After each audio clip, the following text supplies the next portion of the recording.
La civilización del petróleo ha comenzado su ocaso. Después de impulsar durante siglo y medio el desarrollo del capitalismo y la sociedad de consumo, hoy es la principal causa del cambio climático y el calentamiento global, provocando grandes sequías, hambrunas e inundaciones y la desaparición de miles de especies vegetales. El agotamiento del petróleo y la búsqueda de nuevos yacimientos están impulsando guerras devastadoras y nuevas formas de colonialismo que acechan las reservas argentinas con técnicas de extracción más contaminantes y peligrosas que las convencionales y que denominan fracking.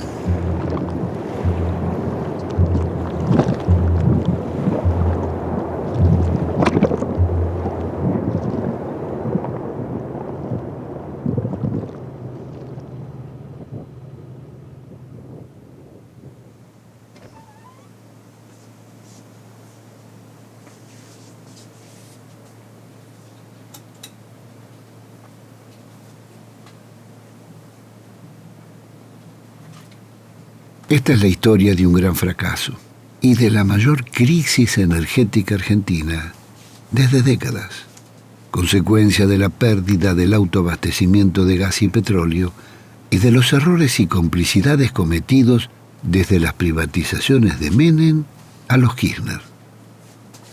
Para enfrentar la crisis, en lugar de recuperar las concesiones e impulsar el desarrollo de las energías renovables, el gobierno optó por la más contaminante y costosa de las explotaciones petroleras, la fractura hidráulica o fracking. YPF, nuestra energía, la de todos los argentinos. Por eso, a continuación, escuchamos las palabras de nuestra presidenta, la de los 40 millones de argentinos, la doctora Cristina Fernández de Kirchner.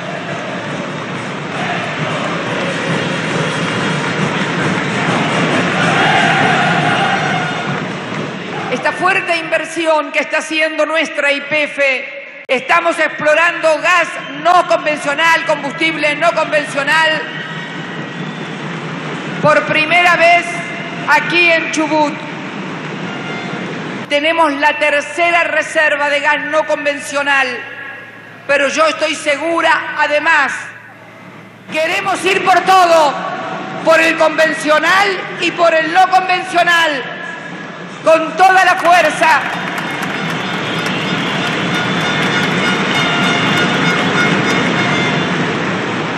Equipo de trabajo del Pozo 914, comiencen la perforación.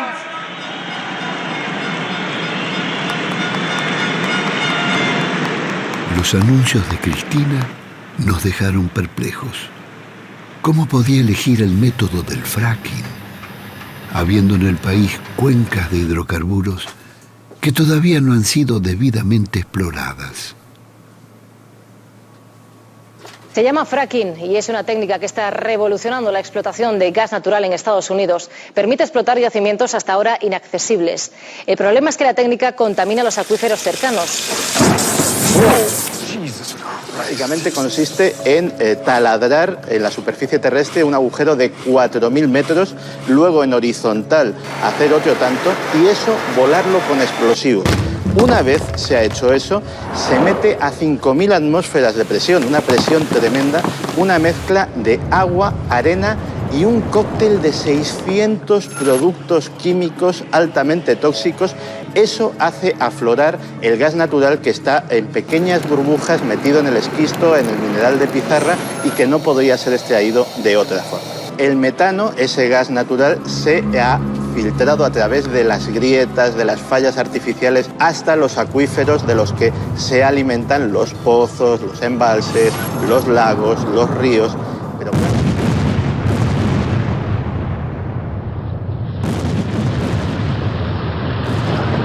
El fracking es una técnica equivalente, en pequeña escala e invertida, a la megaminería a cielo abierto. Las explosiones se realizan en el subsuelo y tarde o temprano las napas de agua terminan contaminadas. ¿Por qué decías que esto es la guerra del fracking, que parece exagerado? ¿Por qué? Porque es un capítulo de la gran guerra del petróleo mundial. La decisión de hacer fracking en Estados Unidos detiene la ampliación de sus invasiones a otros pueblos. Ah, muy bueno. ¿Dónde? Y por ejemplo, Afganistán, por ejemplo, Irak, posiblemente Nigeria y la guerra del Darfur.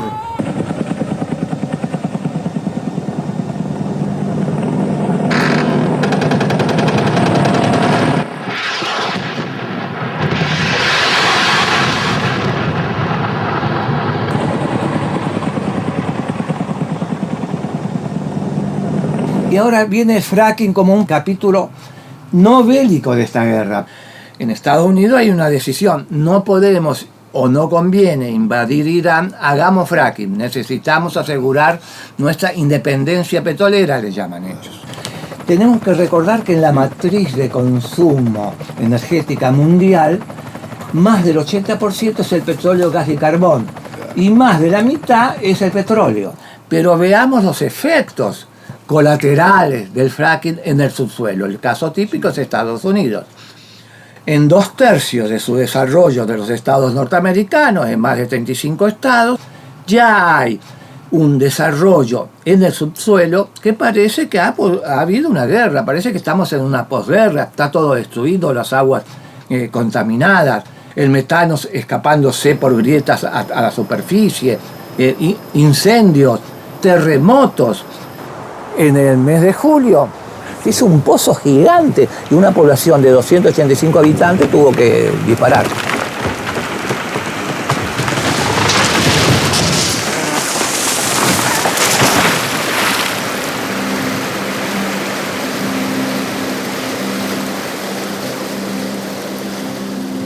El fracking ha sido prohibido en Francia y otros países europeos. En Estados Unidos está produciendo uno de los mayores desastres ambientales de su historia. Cientos de artistas, intelectuales y científicos se están pronunciando contra él.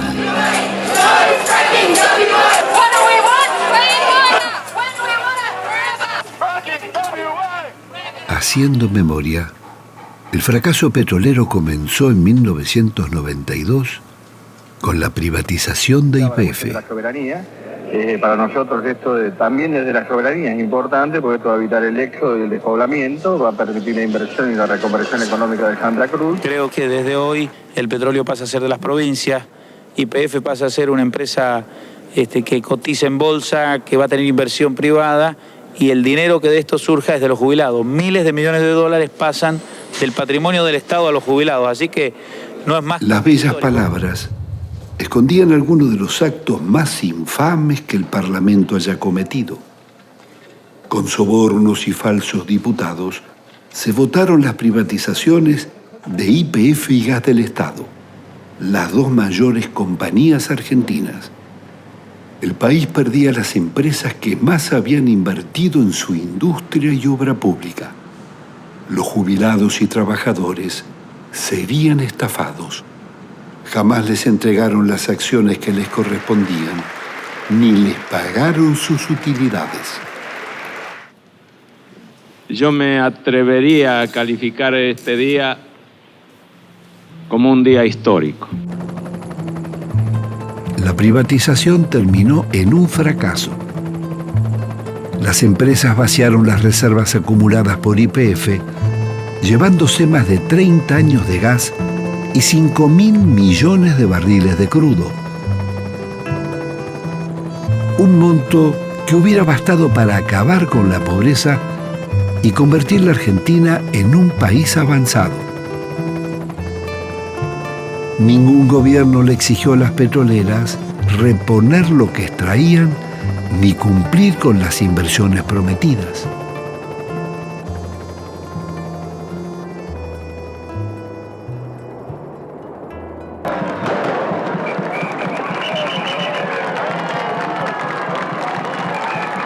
La política energética de Néstor Kirchner fue una permanente improvisación. Con un crecimiento anual del 7 al 8%, su gobierno hizo muy poco para reponer energía y prever la creciente demanda. Todos los veranos se sufrieron grandes apagones y cortes de luz y restricciones para el comercio y la industria.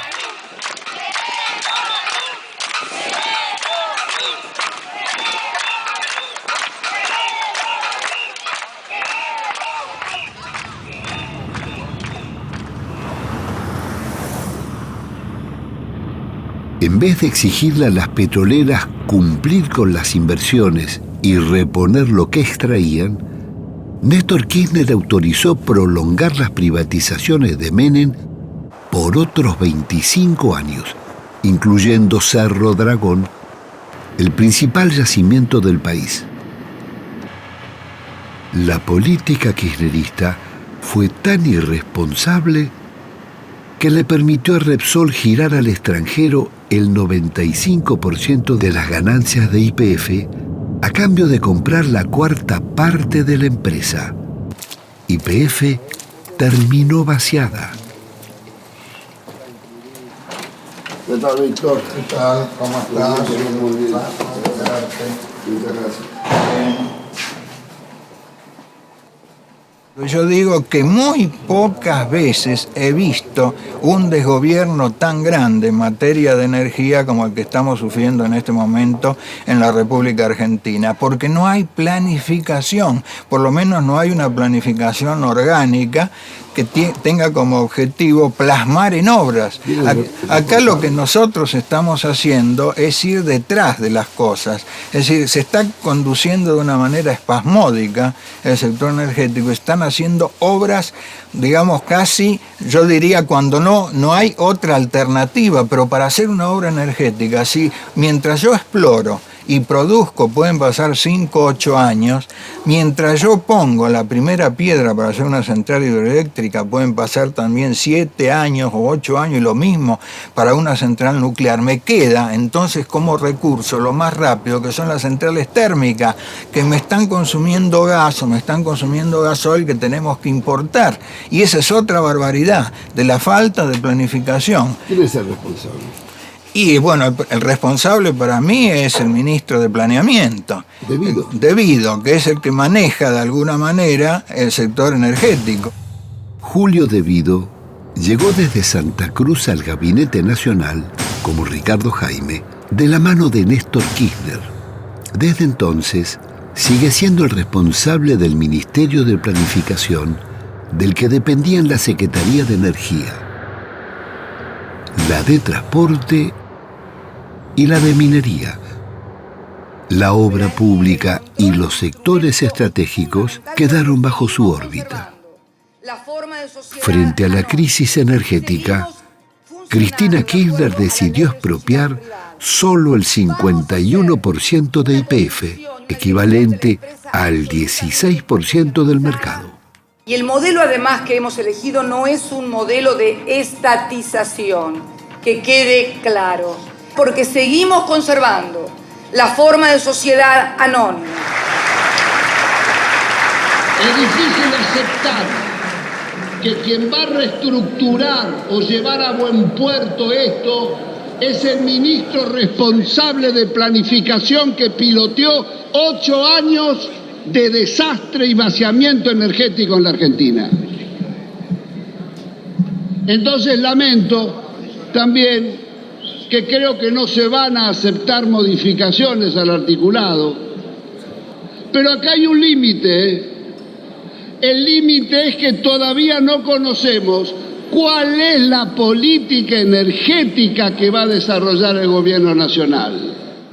Se declara de utilidad pública y sujeto a expropiación el 51% del patrimonio de YPF, Sociedad Anónima. Tiempo.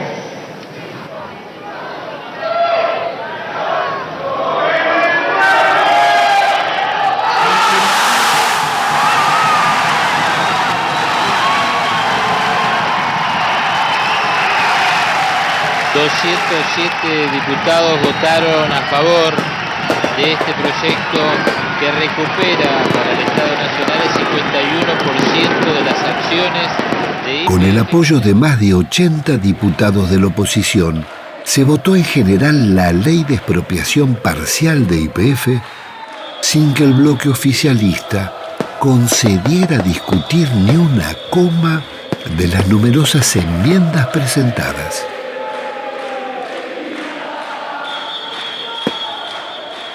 La fiesta y las bengalas duraron poco. La producción de YPF continuó bajando.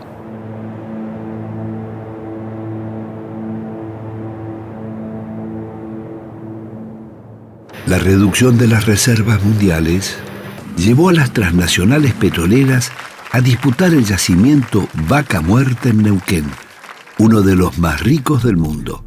El gobierno decidió asociarse con Chevron, ex Standard Oil de los Rockefeller. Era como hacer una concesión a vida con el mismo diablo o con el Departamento de Estado americano. El argentino Miguel Galuccio, gerente en Londres de Schlumberger, especialista mundial en fracking, sería el nuevo presidente de YPF.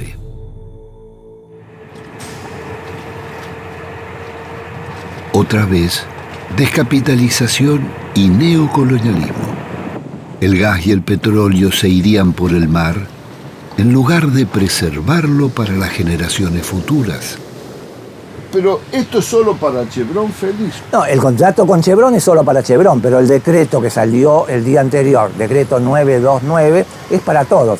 Entonces, las empresas multinacionales ya vienen pidiendo, denme los mismos beneficios que les dio a Chevron. ¿Qué ponen de dinero? Promesas de inversión. ¿Solo promesas de inversión? Solo promesas de inversión. Acudimos a los tribunales con Fernanda Reyes y Alejandro Olmos para presentar un recurso de amparo por la inconstitucionalidad del acuerdo. Este contrato, por la importancia que tiene, debió haberlo tratado el Congreso de la Nación. Nadie en la Argentina conoce el contrato entero firmado con Chevron. Ni la legislatura de Neuquén, donde está el yacimiento Vaca Muerta, ha podido obtener el contrato entero, ha leído solo una síntesis. Bueno, estas son las imposturas y barbaridades de tipo institucional a las que nos tiene acostumbrado el oficialismo. Viola la ley de hidrocarburos porque marca 25 años el tope de las concesiones y esto lo fija en 35, pasando por encima de la ley. La asociación con Chevron traía otros agravantes. Estaba bloqueada por la justicia de varios países. Una corte de Estados Unidos falló contra Chevron por contaminación ambiental en la selva amazónica de Ecuador. La compañía está condenada a pagar unos 9.500 millones de dólares por generar contaminación sin control en la Amazonía. Esto es Chevron Texaco, compañero. En Argentina, a pesar de los fallos del juez y de la Cámara de Apelaciones, dando lugar al embargo de 19.000 millones de dólares solicitado por la justicia ecuatoriana, la Corte Suprema lo revocó, contrariando nuestra tradición jurídica. La gravedad de este fallo es que se privilegia la alianza entre el Estado argentino a través de YPF con una empresa que viola el derecho de los pueblos. Lógicamente que va a avalar la impunidad. Aquí es un problema de impunidad jurídica. Entonces, lo que estamos pidiendo a la Corte Suprema de Justicia que revea esta situación. Y yo, en el día de mañana, voy a viajar a Venecia para avanzar sobre la constitución del Tribunal Penal Internacional sobre los crímenes de lesa humanidad en el ambiente. Un gran viaje y portate bien. Bueno, me voy.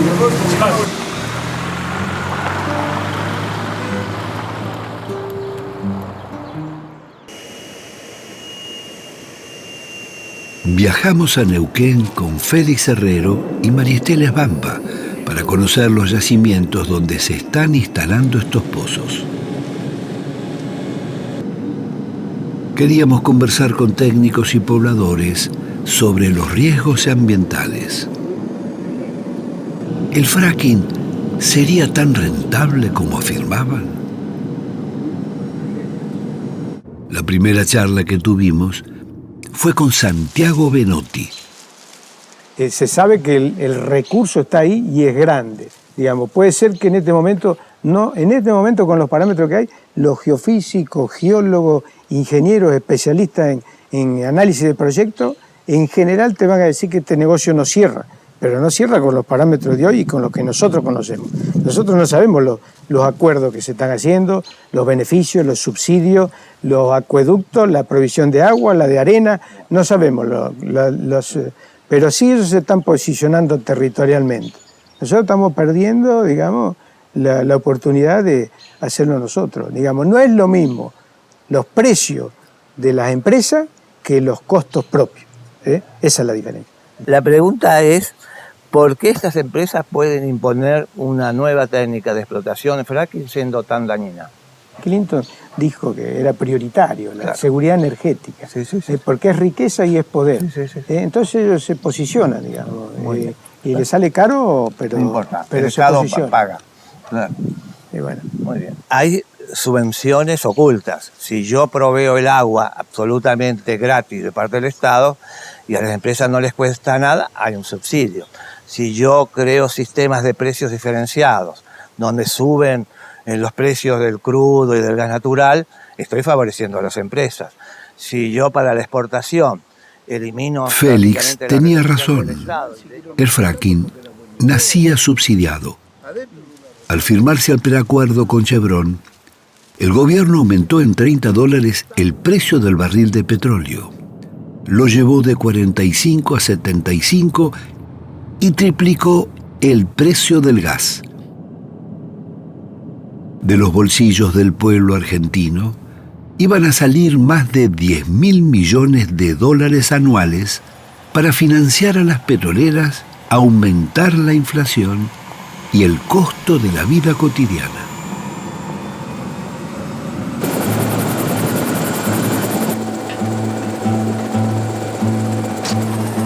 Estábamos volando hacia la región de Vaca Muerta, una de las grandes cuencas de gas no convencional del país, que atraviesa de sur a norte la provincia de Neuquén. Su potencial económico es de varias veces nuestro PBI, pero su rentabilidad aún no está probada. Las picadas y caminos de las petroleras, uniendo cientos de pozos, dibujaban una cuadrícula en el desierto y se perdían hacia el horizonte. Y los clústeres son una cantidad de equipos perforando al mismo tiempo. Eso es lo que está arreglando YPF con Chevron, con Exxon, no sé, con Apache, con Pan American, con los ingleses, ¿no es cierto? Perforar un pozo en Argentina cuesta por lo menos 4 veces más que en Estados Unidos. Te lo dicen todos los gringos, Históricamente, acá producíamos el petróleo a menos de $10 el barril. Con los no convencionales vamos seguro al precio internacional, 98, 100 o lo que sea, digamos. Todo eso encarece la industria nacional, encarece la energía, encarece los hogares, la industria se hace menos competitiva, la población se hace más pobre.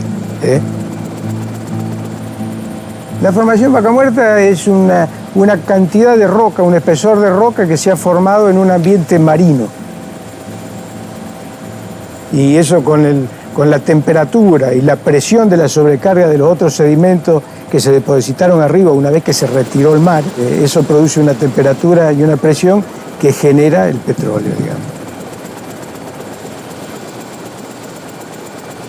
Llegamos a la zona de Altos de Agrelo, al norte del yacimiento Loma La Lata, para visitar el campamento de la empresa provincial neuquina que está perforando su primer pozo con fracking.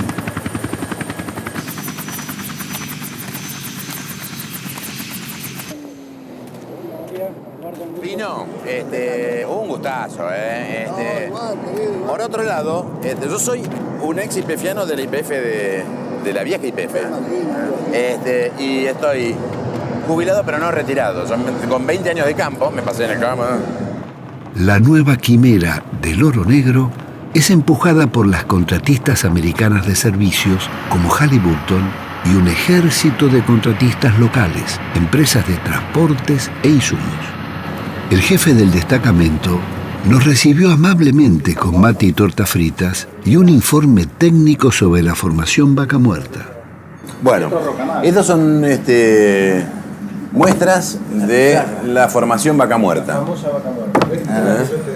Este es un shell de vaca. Claro, esa es una muestra de Vaca Muerta que... Antes de pasar al equipo, pregunten. Por lo menos decime tu opinión sobre la rentabilidad de la explotación de los no convencionales. No tenemos claro cuánto es el subsidio que tienen en Estados Unidos las empresas para producir el no convencional, porque si allá está en discusión la rentabilidad, ¿viste? Y nosotros tenemos costos aún superiores, ¿cómo hacemos para cerrar este negocio?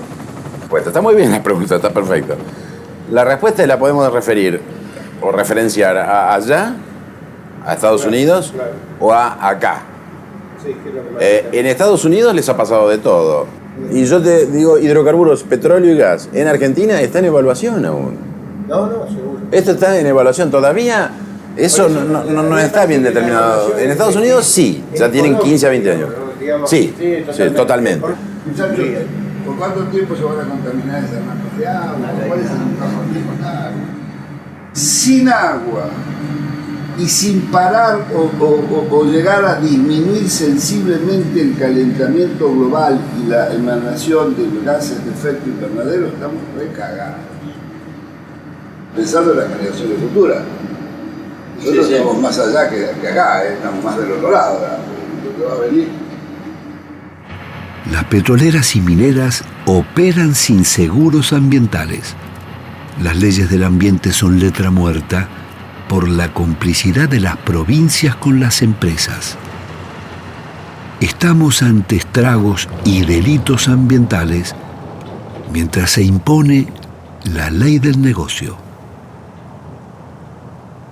No podemos hacerle caso a aquellos agoreros del subdesarrollo, a los agoreros que pretenden el pesimismo y que pretenden sumirnos en la miseria. Neuquén tiene en las tecnologías no convencionales su futuro y el futuro de sus hijos. Las bellas palabras del gobernador omitía decir que los pozos petroleros, tarde o temprano, tienen pérdidas, roturas o accidentes. El fracking multiplica los riesgos.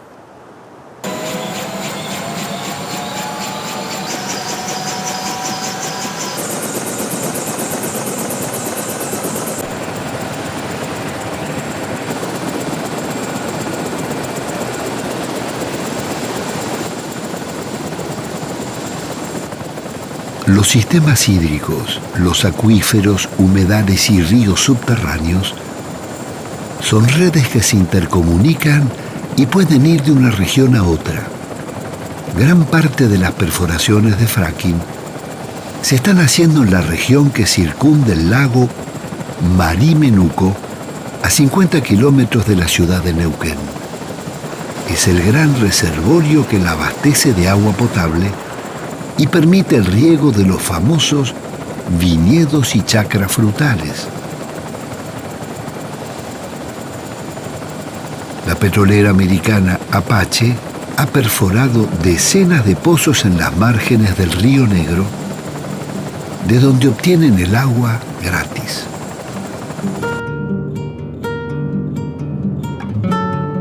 Llegamos a la ciudad de Allen, a 30 kilómetros de Neuquén. Es la capital nacional de la pera y la manzana, con cientos de pequeños fruticultores.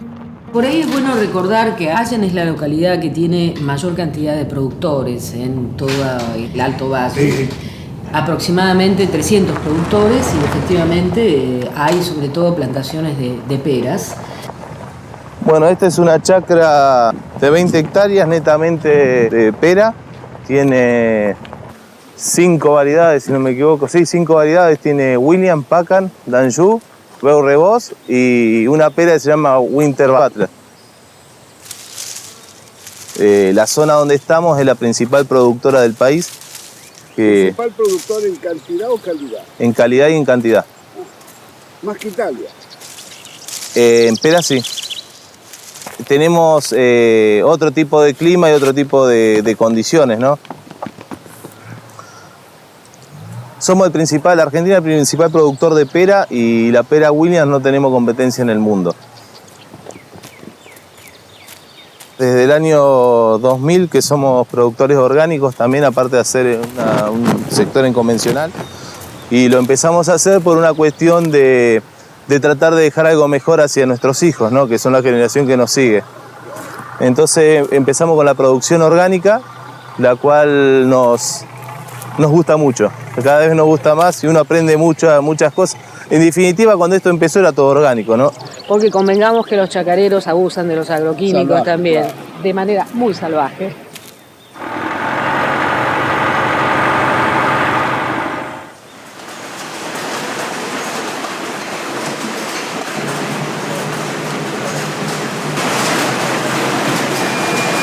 Esto básicamente lo que se está haciendo en una primera categoría, en una segunda, es mercado de Europa y Rusia. En pera no tenemos competencia, en manzana sí se ha limitado el mercado por la competencia chilena que es fuerte, sí.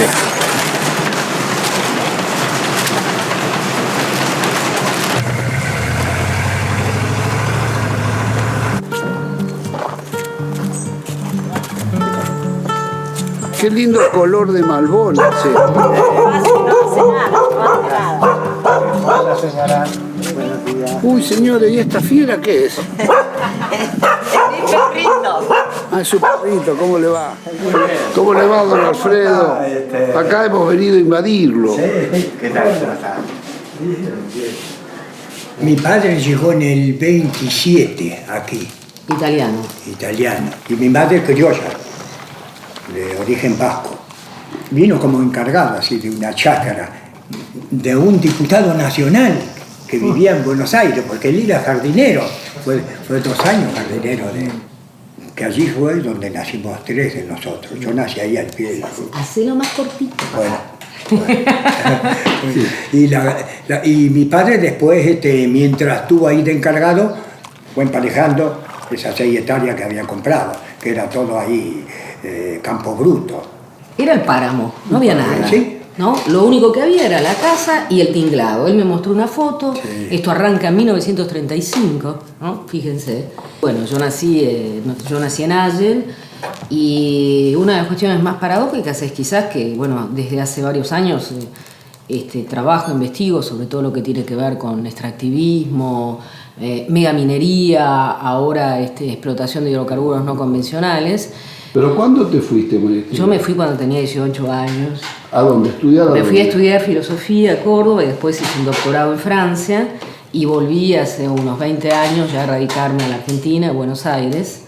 Nunca me imaginé que estuviera en peligro la continuidad de una economía regional como esta. Sin embargo, efectivamente en los últimos tiempos lo que hemos visto es el avance por un lado de la extracción hidrocarburífera, es decir, más perforaciones en las chacras, por otro lado una extinción muy vertiginosa de pequeños y medianos chacareros, y también se han ido los grandes productores. Toda la zona de la costa del Río Negro sin duda se va a constituir en una zona de sacrificio, y la gente no es consciente de que en realidad estas actividades no son compatibles. La actividad hidrocarburífera no es compatible con la producción de peras y manzanas. Nos llamó la atención a mucha gente que llegó esta flota de 40 camiones y todos estacionaron alrededor del parque industrial donde compraron ellos lo que era Millacó, que todos comentaban de que era una petrolera desconocida. Minga. Porque, por lo que se veía a Apache, porque allí fueron, después de un día y medio que estuvieron ahí estacionados, y yo pasé 3 o 4 veces que saqué fotos, habían 2 camiones que estaban de culata, con 2 grúas que estaban bajando las bolsas, pesan 1.500 kilos cada bolsa, que tiene esas 2 orejas. Acá hay otras también. Dice Fracturing Technology. Estos son los mismos camiones que uno después ve en las fotografías cuando lee un artículo de lo que está pasando en Estados Unidos, en Texas. Dice que no se está haciendo fractura hidráulica, nada. Son mentiras. Si ellos mismos me lo dijeron y ahora lo va a ver. Ingeniero, que cada uno está en lo suyo. Pero escúcheme, ¿están fracturando? Sí. El que me dijo hoy, es terrible, señor. Era un joven. Es terrible. Acá se ha hecho, dijo, 5 fracturas. Llegamos a 4.000 metros de profundidad y ahí hacemos tallar los explosivos. Y nosotros todos los martes tenemos una asamblea, lo que estamos justamente por el medio ambiente luchando. Yo tuve trato con Apache hace 1 año y medio. Tenía que arrendarle 1 hectárea y 1/4. Y me pagaban por 2 años 156.000 pesos. Yo tengo una chacra de 7 hectáreas. Ni en 5 años saco esa cantidad de dinero que viene limpio. Lamentablemente, hoy nos están poblando con torres alrededor de las chacras y eso nos está perjudicando. Nosotros tenemos que tener muchas certificaciones, el agua tiene que estar en un estándar potable, muy bueno para lo que es la certificación de Global Back, que es una de las certificaciones que tenemos que tener para irnos al exterior. La fruta para el mercado interno no hay problema, te la compran, pero la consumimos nosotros. Y si esa manzana no sale al exterior es porque algo tiene. Entonces nos estamos envenenando nosotros mismos consumiendo la fruta del mercado interior. El tema principal en esto es que, bueno, los ofrecimientos de las petroleras en comprar hectáreas y eso va reduciendo mucho la zona productiva. Ahora mismo vamos a llegar a otro pozo que ya está perforado, ya está todo hecho, ya las cañerías ya pasan por acá, por la calle. ¿Cuántos son los equipos que están perforando ahora? Alrededor de 8 son los que he visto nuevos. La verdad que uno no puede estar produciendo y haciendo fruta de buena calidad, ya con lo que nos cuesta y con los problemas que tenemos de rentabilidad, tener también este problema de contaminación. Hoy los productores, la mayoría está comprando agua en envase porque no puede consumir el agua como antes lo hacían nuestros abuelos y bueno, nos preocupa.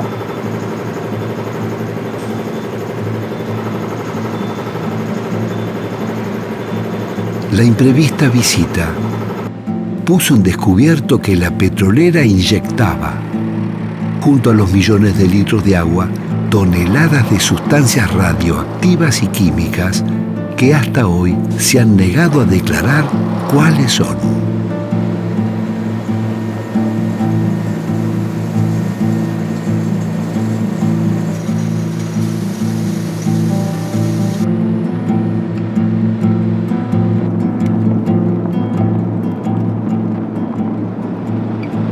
Después nos trasladamos hacia los grandes piletones, donde están depositando el agua y los desechos envenenados. Acá se ha detectado contaminación de benceno y tolueno y otros químicos que son volátiles y son cancerígenos. Y en estos piletones traen la tierra, digamos, que extraen el lodo que sacan con los fluidos de los pozos de petróleo y lo vienen a poner acá.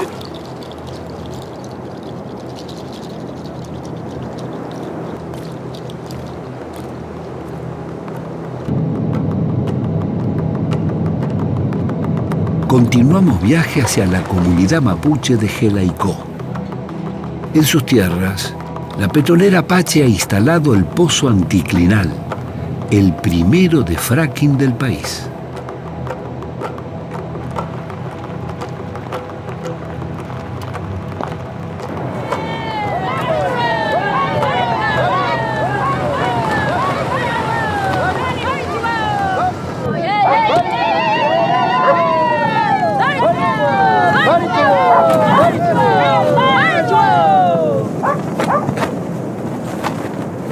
Mari Mari Compuché, bienvenidos a Territorio Mapuche. Mi nombre es Ralmu Ñancu, pertenezco a la Confederación Mapuche y bueno, también acompañamos a la comunidad en la resistencia al fracking.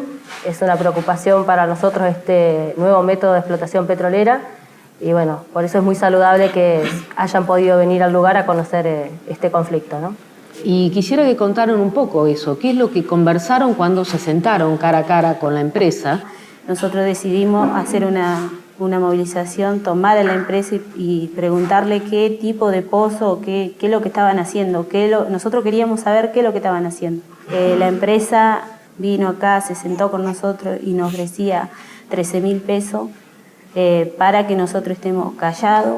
Nosotros no podíamos saber nada de qué ellos hacían, qué tipo de pozo, qué tipo de químico usaban. Dijimos que no íbamos a aceptar 13.000 pesos, era a cambio de nuestra vida, era nuestra vida lo que estaba en juego, no 13.000 pesos. Y que nosotros no íbamos a aceptarlo. ¿Ustedes denunciaron a las petroleras? Y nosotros, quizá la comunidad ha sido por todo esto, lo de la conquista y todas estas cosas, nuestros ancianos no denunciaron enseguida. Ellos ahí tenían ese miedo de no reclamar, de no decir nada, porque sí iba a venir la policía, iba a venir la gendarmería que existía en ese tiempo, venía y los sacaba. Tenían miedo en que los sigan matando, en que los sigan torturando. Y de ahí los sacaron hace más o menos 100 años atrás.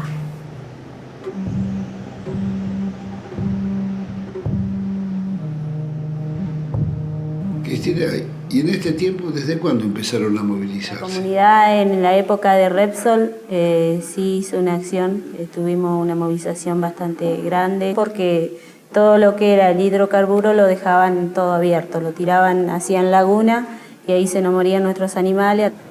Nos criamos así, con la contaminación encima, con las lagunas estas de petróleo, que nosotros mismos como chicos íbamos, jugábamos adentro ahí. Hoy la comunidad tiene el agua contaminada con arsénico, y no podemos tomar el agua, no podemos usarla. Bueno, este es el agua que vamos a llevar a analizar a la Universidad del Comahue, a Neuquén. Parece aceite, pero bueno, es el agua que está tomando la comunidad.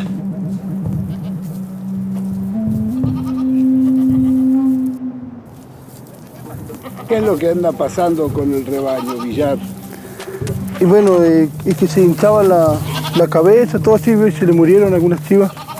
Porque se hinchaba la cabeza, no comían, no podían tomar agua. ¿Por el agua contaminada? Por el agua contaminada, sí, porque desde que llegamos a la cordillera, a los pocos días nomás empezaron a morir. ¿Y esta es la misma agua que toman ustedes? Y sí, cuando no tenemos agua, sí tomamos esta agua.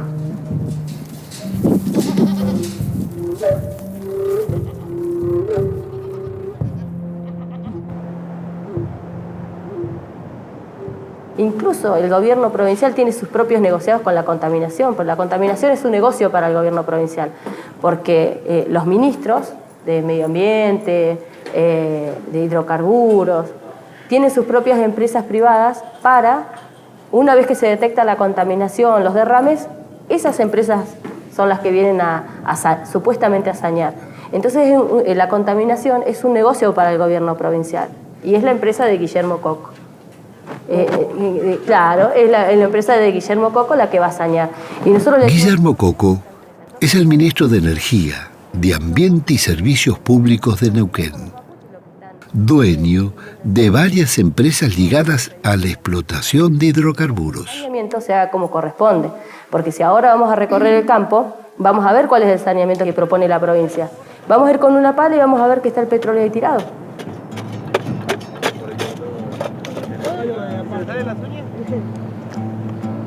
Cambia de color.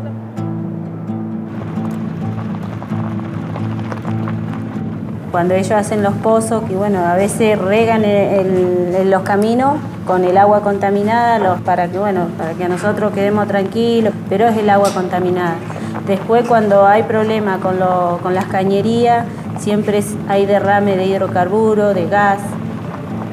Las cañerías estaban a la intemperie, al costado del camino y sin ninguna protección. Finalmente, llegamos al pozo anticlinal.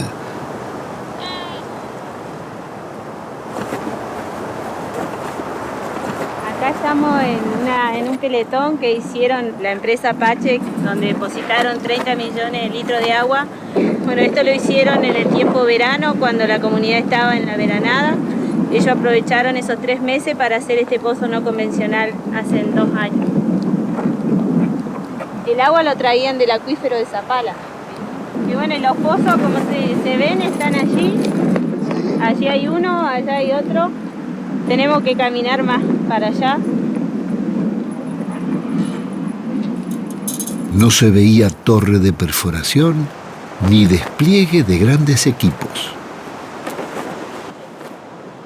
El pozo de fracking, una vez que se pone en funcionamiento, queda reducido a este pequeño aparato computarizado que regula la extracción de gas. Estaba cercado y bajo el control de cámaras de video conectadas a los depósitos de la batería de Apache a pocos kilómetros del pozo. Un equipo de bombeo enviaba permanentemente el gas.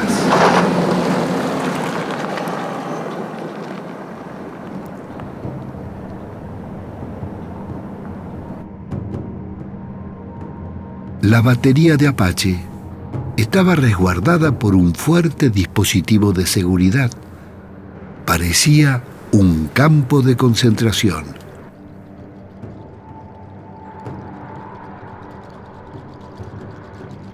¿De quiénes querían defenderse? ¿De los pocos habitantes de Jelaicó?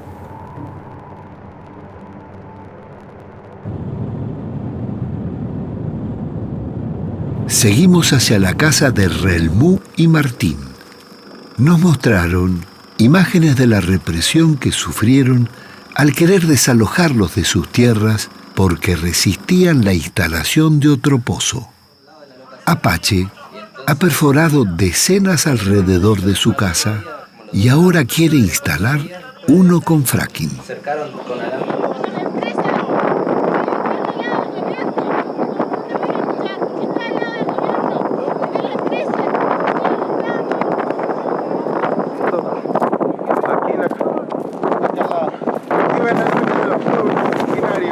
El 28 de diciembre de 2012, nosotros estábamos aquí en nuestra casa, de repente vimos que llegaba gente de la empresa, camiones, una topadora, varias camionetas. Se movilizó alrededor de 100 efectivos policiales, un camión de bomberos, una ambulancia. Cuando nosotros éramos, 10 personas acá, y totalmente desmesurado y fuera de cualquier contexto, porque esta persona cuando llegó al lugar empezó a decirnos que nosotros usurpábamos este espacio, que si la tierra era nuestra teníamos que presentarle la documentación de que éramos dueños titulares de las tierras, pero nosotros no estamos desde el 2006.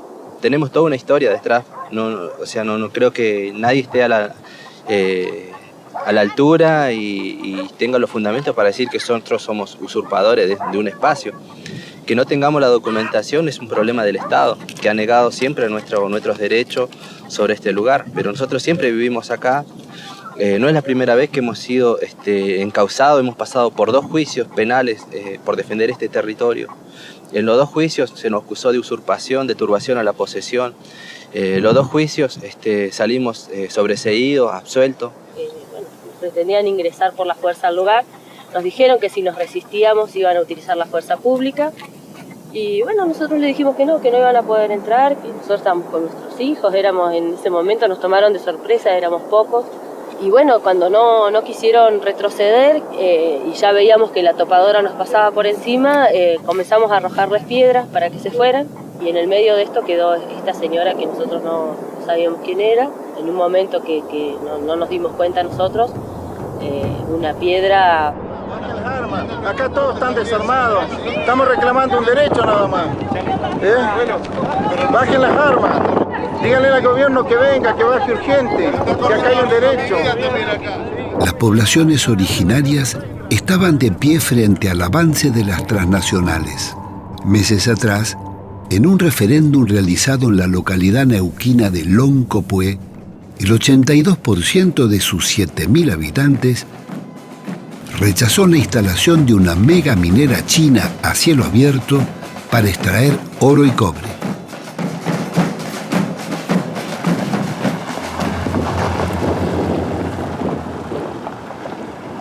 La criminalización de la protesta social fue el tema que conversamos con Jorge Nahuel en la ciudad de Neuquén. Toda esta política es aplicada desde un modelo que está sostenido y defendido por el gobierno nacional. Por lo tanto, la complicidad entre el gobierno nacional y los gobiernos provinciales, como por ejemplo Infran en Formosa, o Gioja en San Juan, o Misiones, Jujuy, Chaco, Neuquén, son políticas absolutamente coordinadas y absolutamente acordadas. Entonces, el abuso de poder que hay contra las comunidades indígenas, contra sus territorios, es producto de una política absolutamente acordada entre nación-provincia. Este programa de explotación desde el fracking, desde la tecnología del fracking, es algo que no se va a detener si no es con mucha movilización popular, ¿no? Y en ese sentido, la respuesta que el Estado ha dado a los cuestionamientos que hacen las comunidades afectadas por esta tecnología ha sido judicializar, ha sido abrirle procesamiento, intentar desalojo violento, intentar condenas, y por eso tenemos abiertas más de 50 causas penales y civiles. Y no es ajeno que se haya votado el año pasado la ley antiterrorista. Claro, la ley antiterrorista, por ejemplo, es toda una amenaza latente, que quizá en algunas regiones no, pero aquí en el sur es una herramienta que va a ser muy útil para detener toda la demanda y toda la movilización que se está generando en contra del fracking.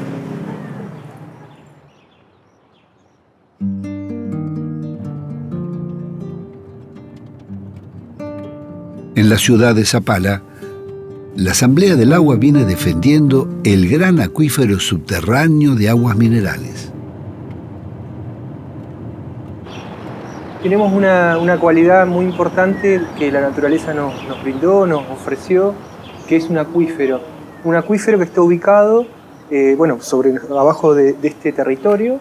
Y este es el acuífero que está siendo utilizado por las petroleras, sería utilizado por las mineras también. Claro, se vendieron 30 millones de litros de agua, estimamos nosotros, para el primer pozo de gas, de fracking, que está ahí en la comunidad de Gelaicó, en el campamento anticlinal. Nosotros presentamos un recurso de amparo, pero por la venta del agua, no por el fracking, ¿no? Y nos encontramos con que la justicia es cómplice de este saqueo del agua, de este saqueo del acuífero Zapala. No tiene en cuenta que de este acuífero vivimos los seres humanos, los vegetales, los animales. Por presentar el amparo, la jueza Ivonne San Martín les hizo pagar los costos judiciales a los defensores del agua, alegando malicia.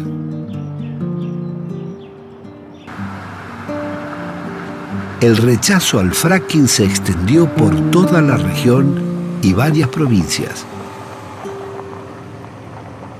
En la localidad de Cinco Saltos, en el Valle de Río Negro, la movilización de los vecinos, productores y ambientalistas lograron que el Consejo Deliberante lo prohibiera. El Consejo Deliberante de la ciudad de Cinco Saltos sanciona con fuerza de ordenanza prohibir la actividad de explotación y exploración no convencional de gas y petróleo, fracking en el ejido municipal. Semanas después, la intendenta vetó la resolución, pero los concejales la ratificaron y pudo consagrarla.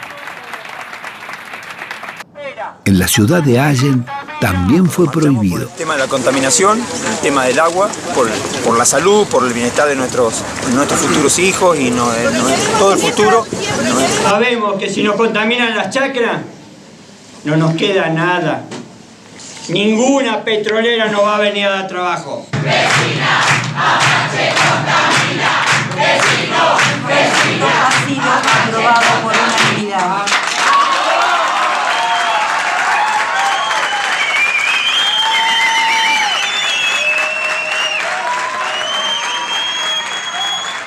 Y en la provincia de Entre Ríos, en 12 localidades fue prohibido.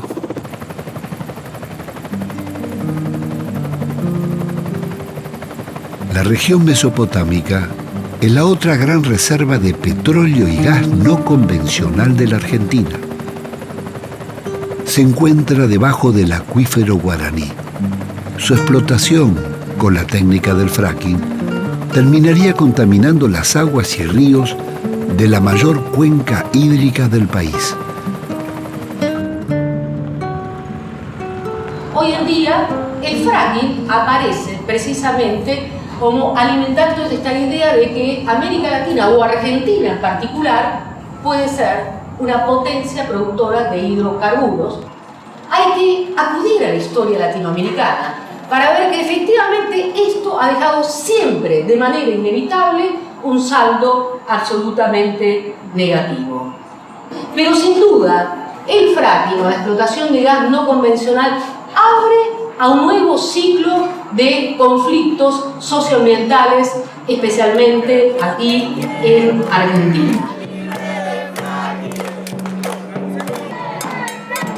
Ambientalistas y organizaciones sociales y políticas de la provincia presentaron en Paraná y Concordia recursos de amparo para impedirlo. En 12 localidades, el fracking fue prohibido. Todos los pueblos de Entre Ríos toman agua de Napa y los pueblos entrerrianos tomamos agua del acuífero guaraní. Por lo tanto, la obligación entrerriana es superior, superlativa, en relación al resto de las provincias argentinas en defensa del agua dulce.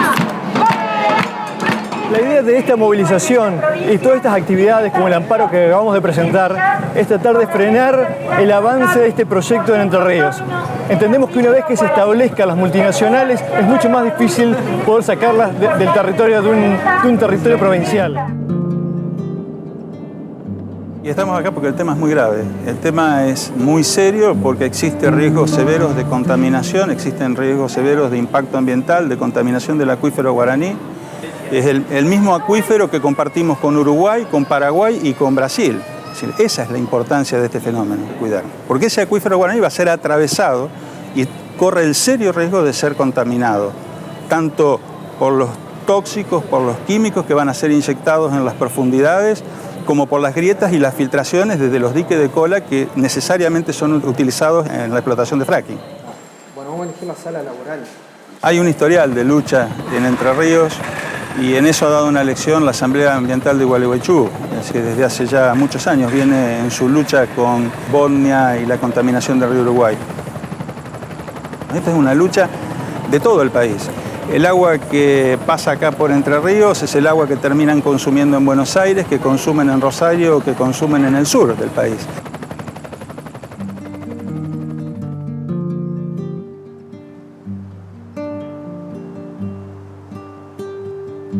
Nuestra geografía está dotada de grandes fuentes de energías renovables, como la hidroeléctrica, la eólica y la solar térmica. Pero el 90% de nuestra matriz energética se produce quemando gas, petróleo y carbón, que son las energías más contaminantes. Algunos sostienen que para enfrentar la crisis energética no hay otra alternativa que la explotación con fracking. Es absolutamente falso. Argentina tiene suficiente petróleo para cubrir sus necesidades, pero nunca tuvo grandes reservas para ser un país exportador como Venezuela. Las que tenía acumuladas se las llevaron las petroleras con la privatización y nunca las repusieron. Todavía el país cuenta con 25 cuencas sedimentarias, de las cuales solo se explotan 7. Las 18 restantes no han sido exploradas en profundidad, entre otras las del Chaco paranaense, las del centro y oeste del país y las cuencas oceánicas.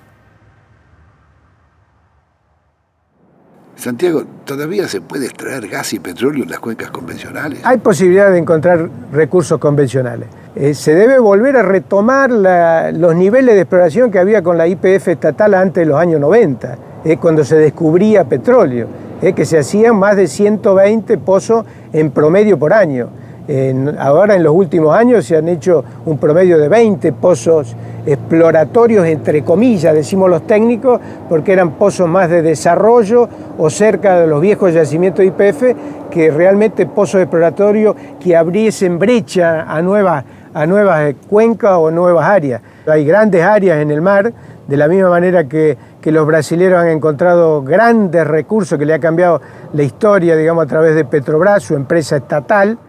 Nosotros no necesitamos que sean altamente rentables, sino que nos ayuden a lograr el autoabastecimiento, digamos, y el control de la industria. De acuerdo a un estudio antiguo del año 1973 de Naciones Unidas, de un geólogo de las Naciones Unidas, hablaba de que los yacimientos del Mar del Sur podían ser superiores a los del Mar del Norte, que se habían descubierto 4 años antes. Si nosotros vemos el mapa del Golfo San Jorge, del mar argentino, tenemos que recordar que YPF desarrolló exploraciones en esta zona. Tan es así que contrató 2 plataformas submarinas, una llegó y otra no, la Liberación y la Mosconi. Y hizo análisis tanto en el Golfo San Jorge como en la zona de Tierra del Fuego. Pero esto se empalma con la posibilidad de las Malvinas. Las alternativas energéticas del país y sus energías renovables son tema permanente de estudio en nuestro Instituto de Propuestas.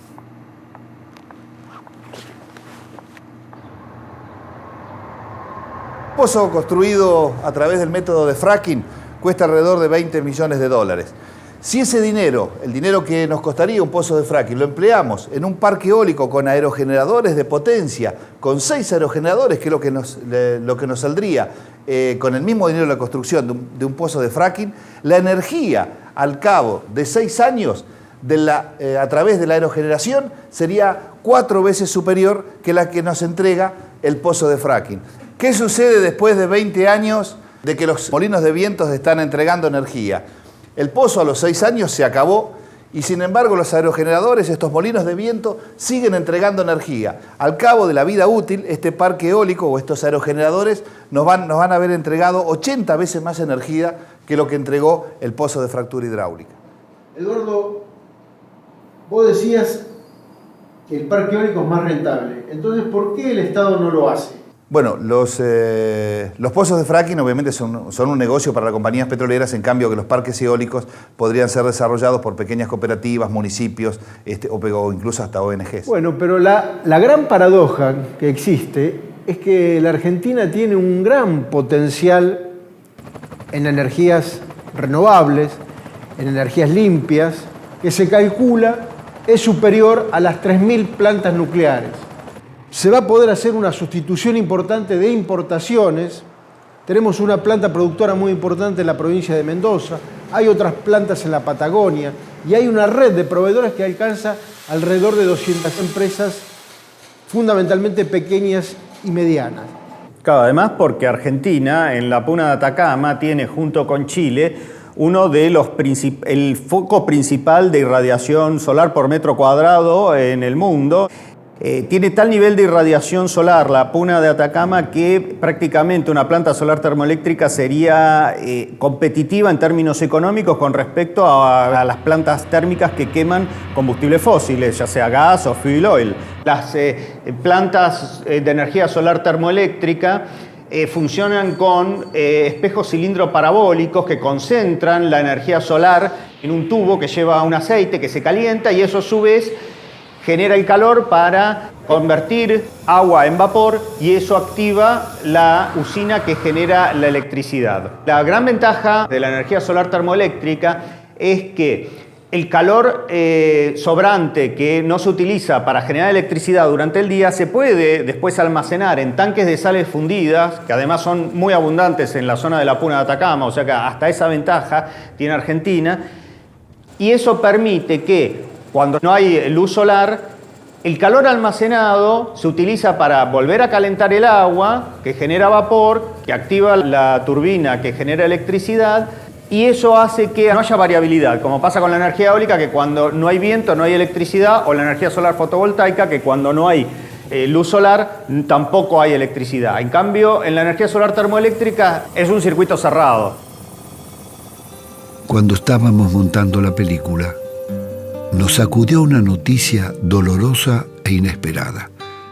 Cristina Lincopán, la lonco mapuche de la comunidad de Jelaicó, había fallecido de un paro cardíaco como consecuencia del deterioro de su sistema respiratorio. ¿A qué edad muere? Tina muere a los 30 años. Su enfermedad avanzaba en su cuerpo y ella no mostraba eso. Tina lo que tenía era náuseas permanentes. Tenía sus piernas muy hinchadas.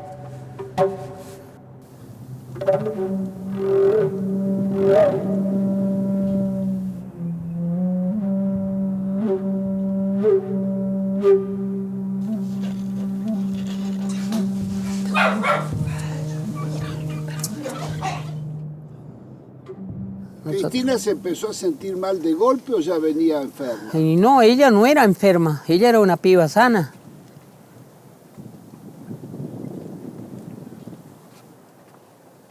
Porque si ella hubiera sido una piba sana, una mujer enferma, entonces los chicos tenían que haber salido enfermos algunos. Los chicos son sanos todos, son 4 que hay. Hay un varón y 3 nenas. Y ellos tienen una mente para estudiar todo. Nosotros sabemos de que muchas de las enfermedades que aparecen en las comunidades afectadas por las empresas petroleras son por el venteo de gas, porque como decía la mamá de Cristina, el gas se ventea, aparece en la superficie y eso lo respiramos. Y el gas es algo nocivo para la salud, nadie tiene que estar respirando gas. Entonces, digamos, el primer responsable de esta situación es el Estado. El Estado con su gobierno a la cabeza, que es el gobierno de la provincia del Neuquén, el gobierno del MPN, que hace 50 años que tiene esta política de explotar, de saquear los recursos naturales y que la gente se muera. Claro, por eso uno no tiene ni casa, no tiene nada, ni agua ahora.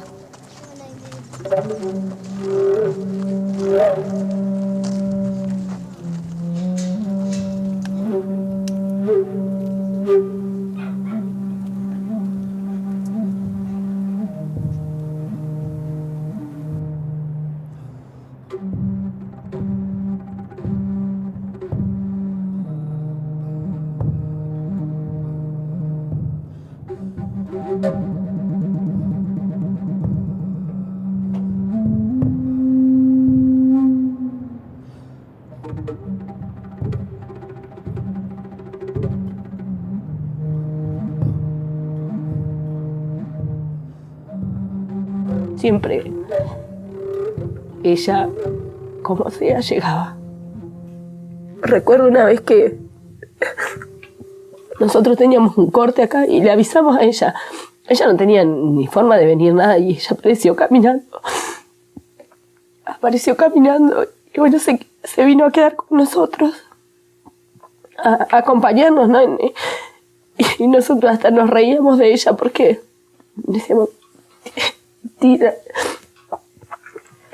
decíamos, Tira, como que nos reíamos, digamos, de como que lo veíamos como una parte como loca y otra parte convencida, ¿no?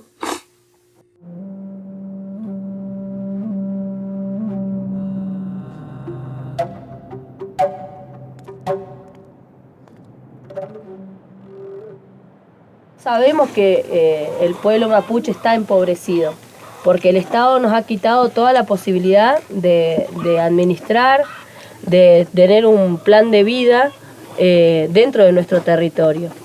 Pero no somos pobres, porque los recursos que hoy el Estado necesita para enriquecerse están dentro de los territorios mapuches o indígenas en el mundo. Si es necesario violar todas las leyes ambientales o crear leyes ambientales que les favorezcan a las petroleras, a las mineras, a todo aquel que venga a saquear el territorio, lo hacen y lo contaminan.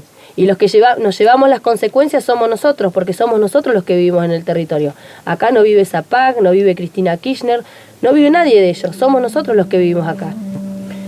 Nosotros sabemos que vivimos en territorios ricos, por eso decimos que el pueblo mapuche no es un pueblo pobre, es un pueblo empobrecido. En sus últimos días, Cristina había sido atendida en el hospital de Neuquén. Con conversamos con los médicos de la Asociación de Profesionales. Son pocos consultorios para el volumen de gente que circula. En la entrevista que nosotros le hicimos, se refería a que estaban tomando agua con muchos metales pesados y tenía mucho arsénico. ¿Qué provoca los metales o los hidrocarburos en el organismo? ¿Qué provoca? Obviamente trastornos sobre la reproducción, malformaciones, eso. Sobre la piel, la exposición en la piel. De todo el residuo de metales pesados que estamos hablando no hay remediación posible. Nada. Los metales pesados no se degradan con absolutamente ninguna nunca. cosa, y en el mismo proceso de mezcla o transporte de barros y todo lo demás, ¿a dónde terminan y por dónde se diseminan de los acuíferos y por qué nivel de acuíferos? Si es por superficie, eso no lo sabe nadie. Cuando uno se mete dentro de la provincia, hay un pozo al lado del otro. Sí, sobre esto. Es una cosa, y no hay ningún control público de nada. El Estado ausente y piedra libre para las corporaciones. Hacen lo que quieran, son los dueños del lugar. La imputabilidad de todo lo ambiental que tiene la industria está produciendo daños y todo es difícil porque no existen ya estudios. Es que no hay voluntad de que exista. Exactamente. Es una política, está en silenciar los efectos en la salud, los efectos en el agua, los efectos en el aire y en el organismo, no solamente de los seres de las personas, sino también todos los animales. Los animales abortan, los alimentos, todo esto está en una red. Y eso pasa en todos lados. Y las empresas monitorean el agua y los resultados de los monitoreos no son conocidos, no son difundidos, no se le entregan, digamos, a salud pública, ni se hacen públicos. Pero lo que es cierto es que no hay un estudio serio de impacto ambiental de lo que se hace y se deja de las empresas de petróleo tienen una fuerte influencia en las universidades, que pagan cursos de posgrado, derivan sus fondos en las universidades ayudando, así entre comillas, ¿cierto? Pero eso hace que cuando este tipo de empresas, como los laboratorios de la industria farmacéutica en las facultades de medicina, van a hacer ese tipo de derivación de dinero, es porque alguna cuestión de tipo ideológico se está comprometiendo. El gran punto es si la investigación sigue siendo, como es ahora, una dependencia absoluta de los mecanismos que manejan el poder, llámese corporaciones petroleras, farmacológicas, que son los grandes negociadores del mundo, ¿no? Y que impactan claramente por ahí. Claro, agroquímicos. La investigación no puesta al servicio de la gente y obviamente, como bien decían recién, con una terrible dependencia de los factores que deberían ser regidores de esto, como las universidades, de un manejo económico donde ponen el dinero, desarrollan en los lugares de supuesta investigación y obviamente uno ya sabe que esa investigación está sesgada.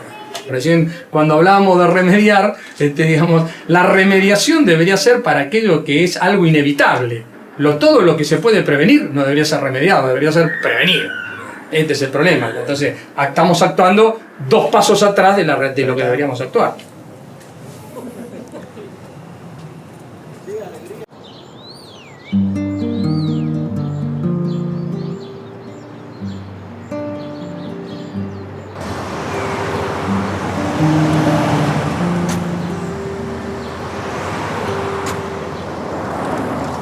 Yo creo que lo que está creciendo en Neuquén es la conciencia de lo ambiental y también la conciencia del derecho de que el pueblo quiere saber de lo que se trata. Sobre todo cuando nosotros tocamos la naturaleza, tenemos que recordar que la naturaleza tiene un orden y de la naturaleza nosotros no somos dueños, sino que somos administradores y que no pertenece todo lo que la naturaleza nos puede dar, los bienes que nos pueden dar, no pertenecen solo a la generación actual, sino a todas las generaciones. Hay asuntos que no se pueden arriesgar para nada. Por ejemplo, si yo corriese el riesgo de contaminar el agua, ahí el principio precautorio me dice que tengo que tener la absoluta, el 100% de seguridad de que no voy a contaminar. Quizás nos tengamos que replantear nuestro concepto de progreso. Hoy tenemos un concepto de progreso que está muy ligado a lo financiero, a hacer crecer lo que son las arcas. Y el concepto de progreso, sobre todo cuando se toca la naturaleza, para mí debe ser otro. Y debe ser un concepto de solidaridad intrageneracional y intergeneracional con las demás generaciones.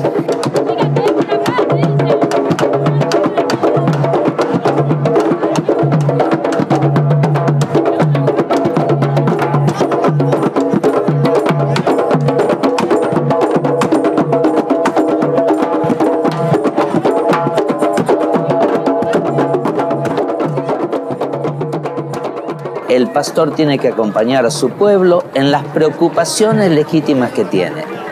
Y esas preocupaciones legítimas no hay que desoírlas.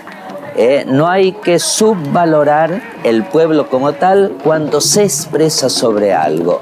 Pero la sensibilidad que tiene el pueblo nosotros la tenemos que respetar, la tenemos que acompañar para que no vayamos a dar pasos equivocados.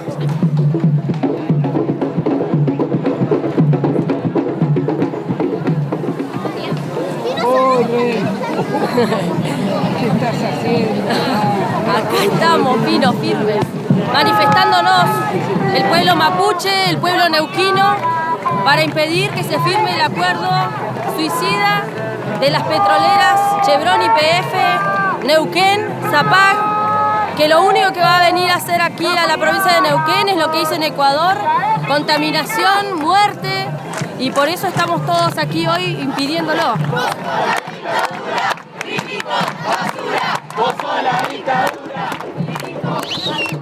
Porque están entregando exactamente de la misma manera que entregaron Repsol en el 2000-2001, este mismo partido político, y de la misma manera que entregaron siempre todas las riquezas neuquinas. Particularmente este convenio, porque se hace espalda de pueblo, se violan las normas provinciales. No queremos más el fracking, ni la contaminación.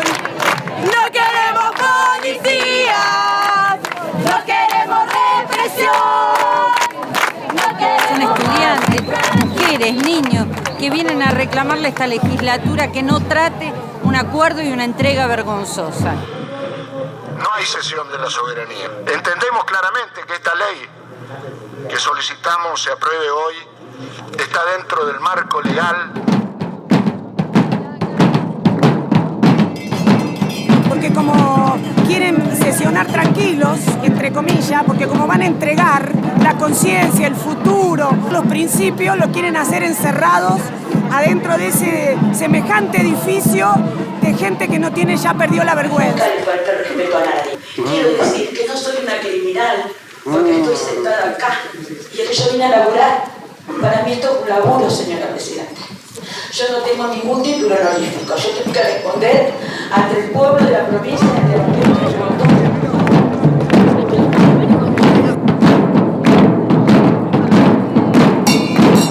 ¿Cómo termina eso, muchachos? Y yo creo que lo van a terminar aprobando. Acá la represión se va a endurecer y creo que la apropiación lo hemos visto, Pino. Esto hace años que lo venimos diciendo. La apropiación de los recursos naturales es por las buenas o por las malas. ¡Fuera Chevron! ¡Fuera Chevron!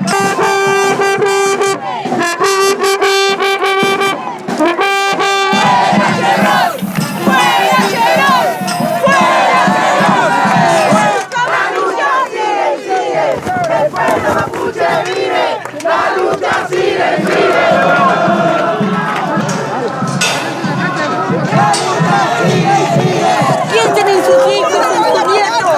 Señor, piensen en sus nietos. Bueno, que se retrocedan, por favor. ¿Por qué van a tirar? ¿Cómo es tu nombre? ¿Por qué van a tirar? Tírame a mí. No, nadie le va a tirar. Nadie le va a tirar. Bien, vamos a dar inicio entonces a la orden del día.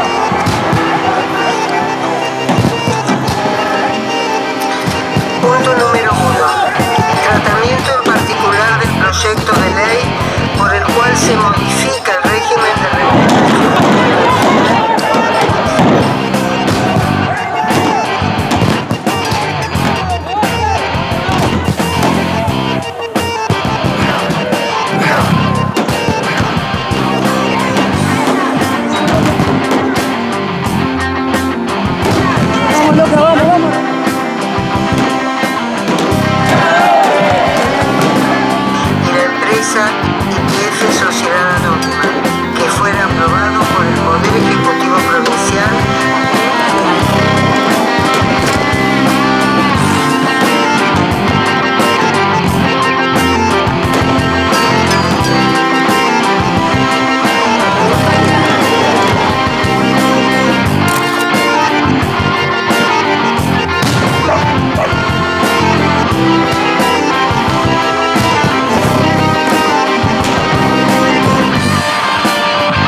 pero de alguna manera esa represión sacó a la luz toda esta farsa de democracia que nos toca vivir aquí en Neuquén, donde hay una cáscara vacía que se llama legislatura, que es una fuente de negociado, una fuente de corrupción, y solamente a través de ese mecanismo pudo haberse aprobado un convenio como el que se aprobó o se pretende aprobar ahora.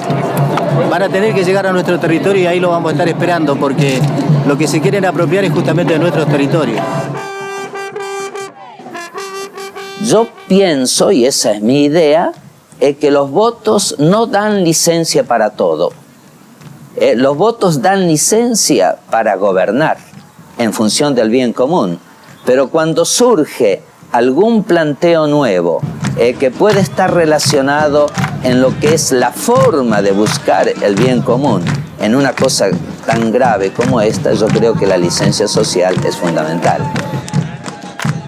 Como digamos, un poco nosotros, un poco ustedes, un poco la gente está protestando, que es lo único que puede poner freno a estas cuestiones, no hay otra cosa.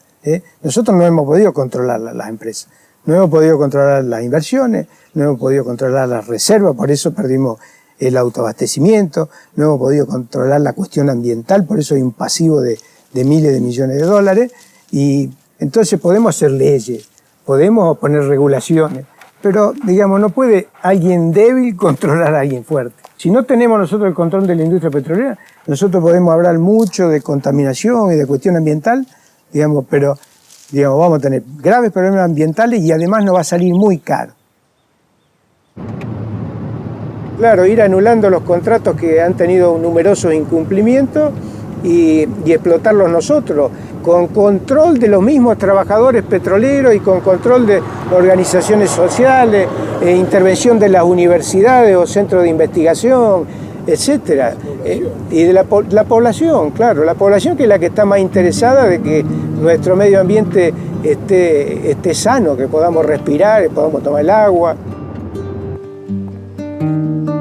Ahora cuando vemos que los funcionarios los colocan en IPF desde Londres, que el gobernador sirve a la petrolera que más paga a los locales, y bueno, entonces se pierde el concepto del bien público, se pierde el concepto de que las cosas son para los más humildes y para el pueblo y no para los ricos y las oligarquías. Bueno, eso es lo que estamos viviendo ahora de muchos funcionarios. Le falta el concepto de la ética, que los principios que nosotros proclamamos tanto, que lo público es sagrado, los privados no pueden hacer propiedad de lo público, el concepto de corrupción, el concepto de ética. Nosotros vivimos eso, y lo vivimos intensa y sinceramente, y eso nos enorgullecía, porque era un concepto de la filosofía política que podíamos vivirla y practicarla. Era la política como una práctica en defensa de los bienes comunes, lo que es de todos y para todos. ¿Hasta dónde llegará hoy la fiebre del oro público? ¿Seguirán comprando chacareros empobrecidos para instalar el fracking en sus pueblos, plazas y jardines?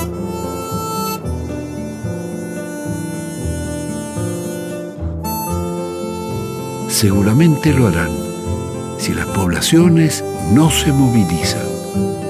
Hay que aceptar que lo que más genera el cambio climático y el recalentamiento son los combustibles.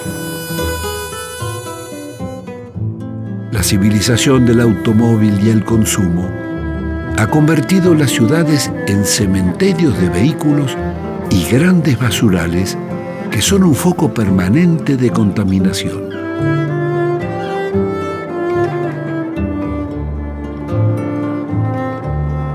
Es necesario impulsar un cambio cultural que modifique los hábitos del derroche y preserve el agua y la naturaleza para las generaciones futuras.